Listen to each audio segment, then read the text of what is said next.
Maharashtra TET paper leak का mastermind कौन है पता चल गया है, लेकिन इस कहानी में ना तो कोई बड़ी डिजिटल हैकिंग है, ना कोई बड़ा अधिकारी पकड़ा गया है। इस बार 6 लाख लोगों का भविष्य सिर्फ एक जूते और 8,000 रुपए के दम पर कुछ राउंड की शराब के लिए बेच दिया गया। कवि सर्वेश्वर दयाल सक्सेना लिखते हैं, लीक पर वे चले जिनके चरण दुर्बल और हारे हैं, हमें तो जो हमारी यात्रा से बने ऐसे अनिर्मित पंथ प्यारे हैं। लीक का अर्थ यहां हुआ रिवाज, परंपरा, वर्षों से चली आ रही कोई प्रथा। ये क्या विडंबना है कि भारत का युवा फिलहाल पेपर लीक की परंपरा का साक्षी बन रहा है। एक खबर ठंडी नहीं पड़ती कि दूसरी गर्मागर्म सर्व हो जाती है। इस वीडियो में हम समझेंगे इस लीक की पूरी कहानी, कहां चूक हुई और महाराष्ट्र सरकार इस बारे में क्या कर रही है।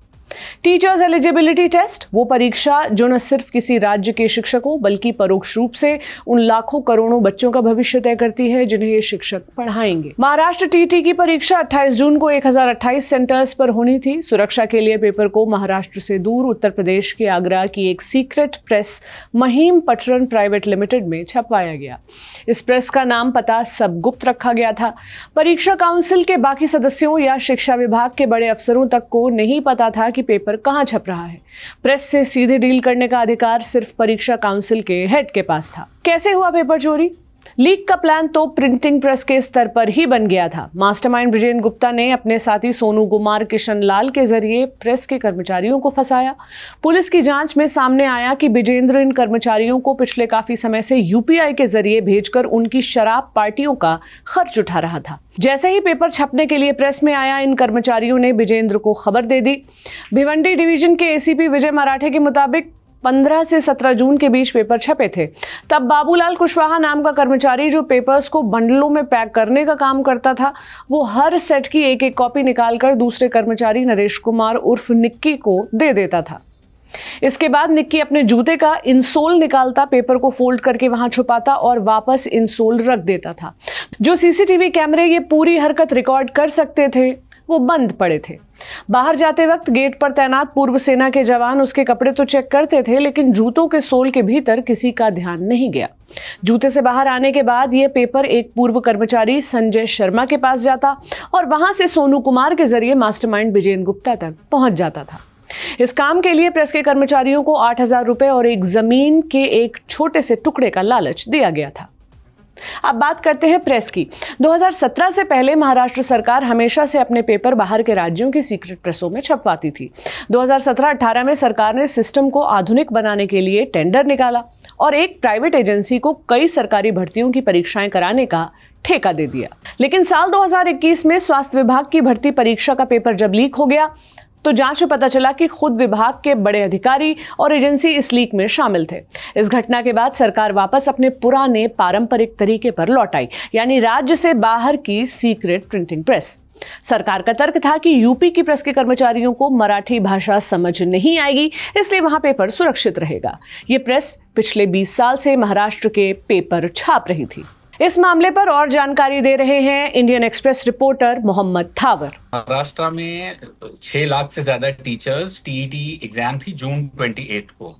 तो उसके 2 दिन पहले यहाँ के डीसीपी को एक टिप ऑफ मिलती है कि भाई हमें कोई क्वेश्चन का एग्जाम पेपर ऑफर कर रहा है।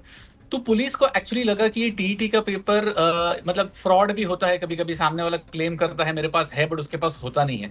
तो पुलिस ने एक्चुअली उन्हें वैसे अप्रोच किया कि हाँ आप जाइए और and we will arrest the fraudsters. But surprisingly तो ये भिवंडी में होने वाला था, जो थाने डिस्ट्रिक्ट का एक हिस्सा है। सरप्राइजिंगली जब पुलिस गई वहां पे, जब ये लोग जिन्होंने पुलिस को अप्रोच किया, जब वो जो पेपर्स देने वाले थे उनसे मिले और पुलिस ने वो बस्ट किया, तो पुलिस ने एक एग्जामिनेशन डिपार्टमेंट से भी एक आदमी को अपने साथ ले गए थे। तो वहां उन्होंने देखा कि ये पेपर एक्चुअली जो है वो actually is the paper that they actually, उनके पास वो पेपर है। तो फिर तभी मामला बड़ा हो गया। पुलिस ने पहले दिन पे 3 लोगों को अरेस्ट किया। जून 27 को, एक दिन पहले, पेपर को उनको पोस्टपोन करना पड़ा। 3 लोगों को अरेस्ट किया था, 2 बिहार के थे, एक हरियाणा का था।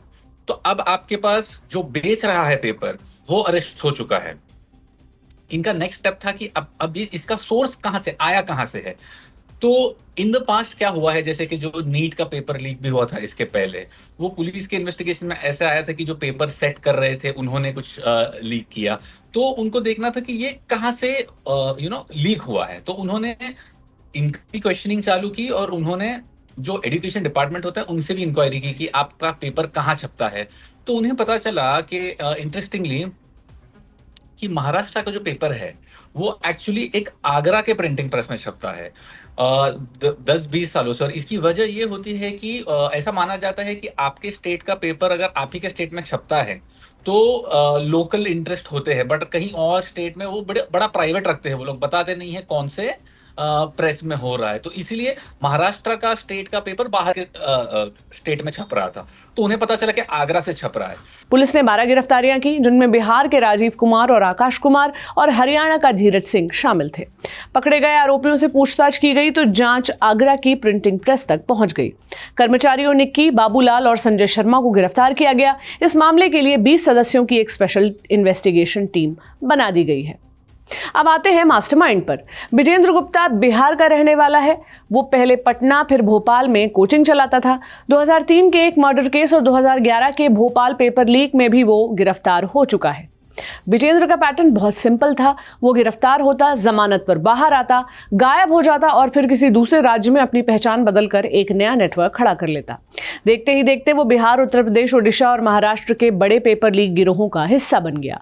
अभी हाल ही में साल 2023 के ओडिशा जॉइंट एंट्रेंस एग्जामिनेशन यानी OJEE के पेपर लीक में भी SIT ने उसका हाथ पाया था, जहां वो गिरफ्तार भी हुआ था। विजेंद्र ने पेपर लीक करने का एक उल्टा मॉडल यानी इन्वर्टेड मॉडल बनाया था। आमतौर पर माफिया किसी तय परीक्षा का पेपर ढूंढते हैं, लेकिन विजय ने क्या किया, उसने उन प्रिंटिंग प्रेस की लिस्ट बनाई जहां दूसरे राज्यों के पेपर छपते हैं। उसने वहां के कर्मचारियों से दोस्ती की और उन्हें अपना आदमी बना लिया।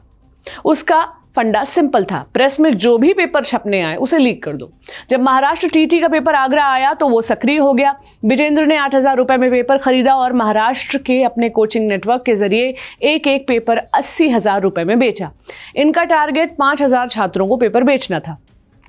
नीट की तरह इन्होंने सोशल मीडिया पर पेपर नहीं डाला, बल्कि सिर्फ फिजिकल कॉपियां बेची ताकि कोई डिजिटल सबूत छूट ना सके। फिलहाल विजेंद्र फरार है और पुलिस ने उसकी पत्नी को हिरासत में लिया है। पुलिस ने बताया कि उसका साथी सोनू कुमार किशनलाल भी फरार है। महाराष्ट्र सरकार ने अब मुख्य सचिव राजेश अग्रवाल की अध्यक्षता में एक हाई लेवल कमेटी बनाई है। अब 2 बड़े बदलावों पर सरकार विचार कर रही है। पहला, TT परीक्षा को पूरी तरह कंप्यूटर बेस्ड टेस्ट कर दिया जाए, जैसे इंजीनियरिंग और मेडिकल के CET एग्जाम्स होते हैं। दूसरा, पेपर को प्रिंटिंग प्रेस में छापने के बजाय परीक्षा के दिन सीधे सेंटर्स पर डिजिटली डिलीवर किया जाए। क्या कंप्यूटर आधारित परीक्षाएं ही पेपर लीक का उपाय हैं? अपनी राय हमें कमेंट बॉक्स में जरूर बताएं।